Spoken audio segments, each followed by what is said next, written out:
Bottling Lightning by Shuck. My kid sister Sophie took everything literally. She genuinely couldn't comprehend why the chicken crossed the road, or how curiosity killed a cat. Sophie wandered through the world wide-eyed, in a non-stop state of confusion. Trouble was, my whole family were farmers, and farmers sure loved the quaint old sayings. Sophie would sit on the farmhouse floor in her short pants with her books of number puzzles.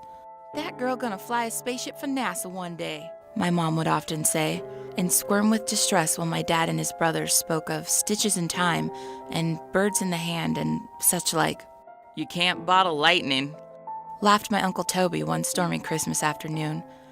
And poor, curious Sophie took this as a challenge. She collected some old glass bottles and disappeared out into the woods. And that was the last time I saw her alive.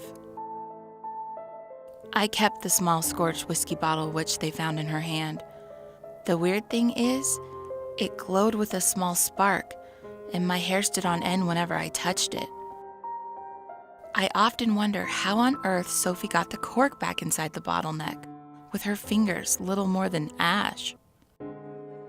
I placed the bottle above the fireplace, though my folks said it was morbid not to throw it out with the garbage. They weren't very sentimental, I guess. Weird thing was, I started to notice that the bottle would glow brighter with sort of an electric hum every time someone said some old-timey gibberish, as if Sophie was still listening in, lost and confused as usual. The next Christmas, Uncle Toby came over like always, and soon my dad and him were as drunk as skunks. They were firing homespun homilies back and forth like they were competing for a prize. And Sophie's bottle was fizzing and hissing, like a cat on a hot tin roof, as Uncle Toby would put it. He grew angry when I told him of the bottle's origin, perhaps tormented by the part he played in her passing. "If you ask me," Uncle Toby slurred, standing unsteadily to his feet, "that niece of mine must have been born with rocks in her head." That was when all the lights blew out. "That damn son-of-a-bitch generator ain't worth a pop of shit to a porcupine," spat my mom, and those were the last words she ever spoke in this world. Sophie's bottle was buzzing and pulsing like some diabolical atom bomb, and burning bright enough to show the beer stains on Uncle Toby's overalls. I ran straight out of that farmhouse when I heard the glass start to crack.